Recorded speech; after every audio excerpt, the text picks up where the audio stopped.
turn 60th Street towards 62nd Avenue. Today's the day that I'm taking Milo to his new potential lease. He's leaving for a 30-day trial that, if it works out, will become a 6-month. And we're hoping that that is long-term and that it'll be maybe for the next 3 years or so. He's going to a 10-year-old girl at one of my friend's facilities that does dressage to be utilized, and I think that that'll be a really good thing for him. So I'm just taking off now to deliver him.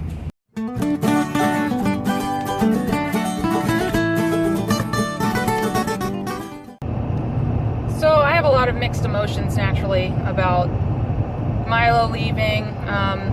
Longtime friends know that he has been my #1 for 14 years. I bought him when he was 3 years old. I was just barely turning 17. And I did all of his training, and we did everything together, and he's been a huge part of my life, my major adult life, additionally.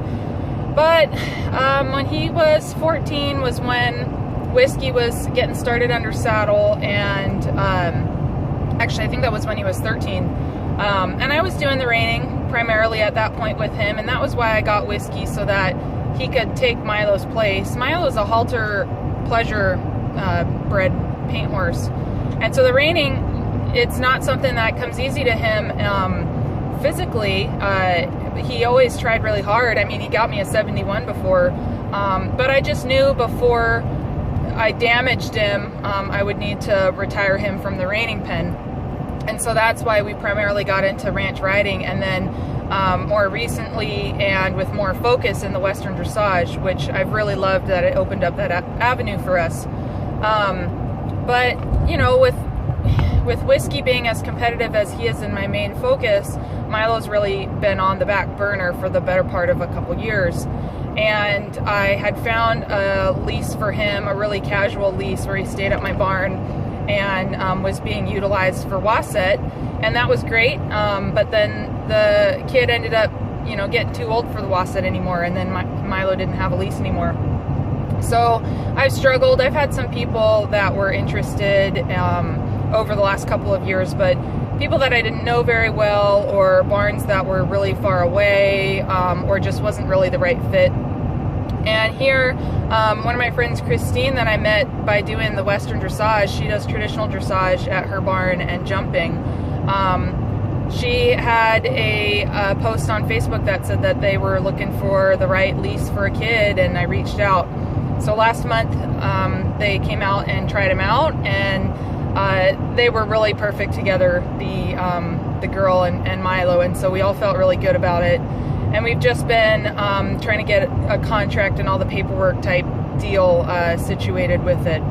So yeah, he's leaving for a 6-month period, but at the beginning of that is a 30-day trial, because we all want to make sure that everything works out and that there's no hard feelings or anything like that if he has to come home. So yeah, so it's only about an hour away, up in Port Townsend. I'm really excited to see the place. I know he'll be really well taken care of, and he can teach this little girl a lot, so it'll be a good thing, I'm sure.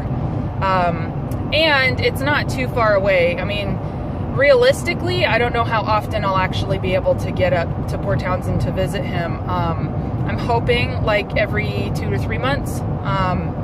That's the plan, at least, and at least I know that it's an option. He's not going across the state or into a different state or too far away. And Christine's very active on social media, and I'm sure she'll send me lots of updates and videos and things of that nature. So anyway, I'll show you the barn and his new place when we get there.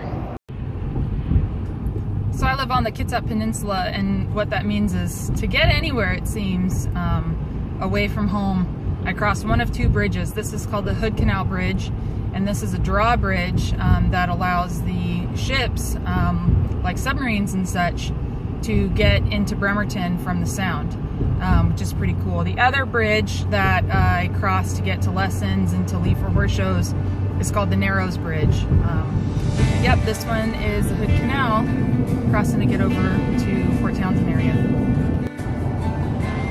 there's your Western Washington fact of the day. Going through my closet the other day, I found an old yearbook, flipped right to the page of that senior trip, down there on that Panama Strip. We all started yelling when we smelled the beach. Couldn't wait to try our fake IDs. We only had a few days. Luckily he's easy to catch. And a whole lot Yeah. of memories to make. Oh man, we were living, didn't waste 1 minute.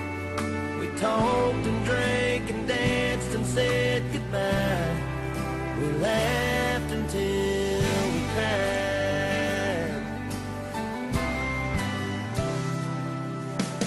This past year my family was sitting cross-legged round the Christmas tree listening to Granddad.